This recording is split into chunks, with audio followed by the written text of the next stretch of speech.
Hi, I am going to show you today how to do a coaster, how to work your coaster kit. In your kit you'll have everything you need to make a nice set of coasters, and because each coaster will look different, the way to make it look more like a set would be to use the same colors with different techniques. So all the techniques that I've shown you before, or that you pick up online, or that you've made up yourself, you can use on your coasters and in the same color, and it will look really cool. So the coasters come as a tile, and then you put your foam at the back so you don't scratch your tables.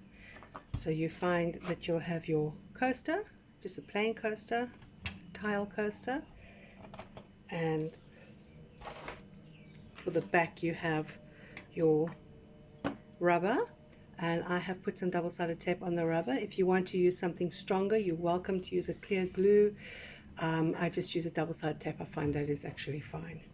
So to start with, I'm going to use my pink and some red, which I've already mixed both of them. I've mixed some silicone in, and you can do this in your cup, but I'm going to just do it in my coasters. Just mix it together. I'm going to do a quick flip cup, and then I'm going to fill it up with some turquoise,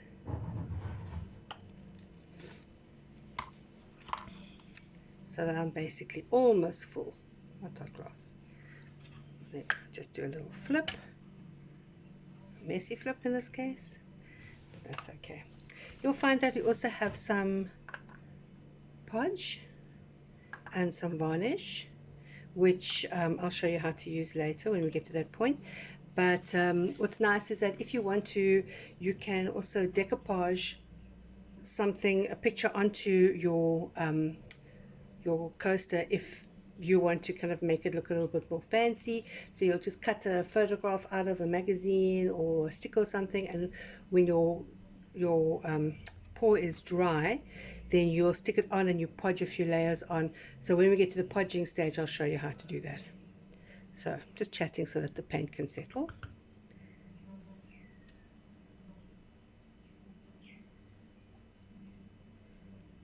Flip that up.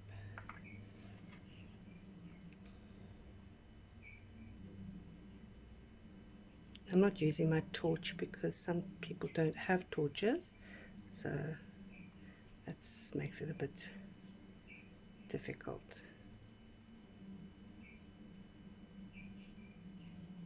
So we'll just stretch it out. Make sure it goes over the sides nicely, because you don't want to have just plain white edges on your coaster. It just doesn't look kind of properly completed, finished off. So I think I may have had a little bit too much turquoise. I'm going to try and let some of the turquoise run off.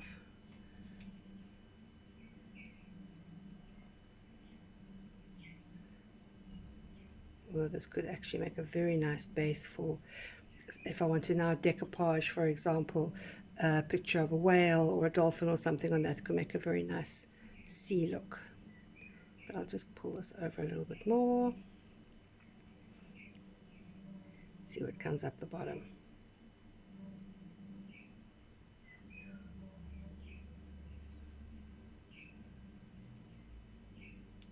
Okay, I do have a bit of bubbles in here, so I would like to use my torch a little bit just to pop some of these bubbles, but I'm quite liking what I've got there. So if you don't have a torch, they are available on my website, or you can get it from a hardware shop. Just a normal little torch like this. There we go. It does tend to activate the cells more, and I personally like the look of that a little bit better. That one was a little bit too plain. So there you have, your coaster has been painted. So what we'll do now is we'll just put this to one side to dry. Make sure that it's nice and straight. Okay, so now I have one that I've already done, which is this one here, and then we'll need to put it on something a bit clean, which I should have maybe done before. Okay, let's pop it on here. All right, You don't want to dirty the back. My pouring station is very messy. So what we then do, once this is dry, and I like to let it dry for, especially if I use silicone, I like to let it dry for about 2 days. Open your Podge container. So what I was saying before is that if you want to, you can now cut out a picture, any picture. You can even have a family photograph if you photocopy it onto normal paper. You can cut it out very neatly, stick it down, and then using your sponge brush, you will then do layers of Podge in one direction, very thin layer, like so. Then you let it dry. What I like to do is, because you're going to do it in a cross way, so this direction was straight down. It's difficult sometimes to remember which direction you do, so I like to put my brush down next to it in the direction that I went in. So once that is dry, we'll just pretend it's dry, we do our second layer, and we do that in the opposite direction. Again, a nice thin layer in the opposite direction. And you'll see that when you do this, some of the colors tend to pop out nicely. This one I used a metallic, so the metallics are shining quite nicely. What this does is it gives you, when you've done enough layers, it will give you a nice smooth finish that you can use for your varnish on top of. Once you've done a few layers of those and it's dry-ish, or no, actually dry, you will then sand it down with some fine sandpaper just to get the marks of the brush off, or the foam brush off, so you don't have those lines. And you keep going and keep going and going until you have a nice finish that you're happy with. It's nice and smooth. Once you've done that and the Podge is completely dry, you then use your varnish, your other brush, and you do the same thing. I would say with this one, it's a polyurethane varnish. It has a very, very nice shine. It's also heat resistant, so you can use it for a hot cup of coffee. I would go with about 4 layers of the varnish at least. Then see if you like how it looks. If it looks strong enough, shiny enough for you, then just leave it there. Once it's dry, you then take your foam backing, you take your double-sided tape,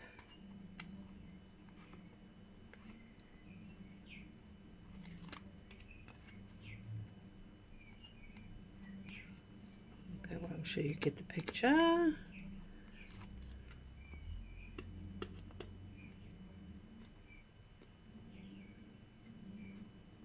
The last one's always stubborn.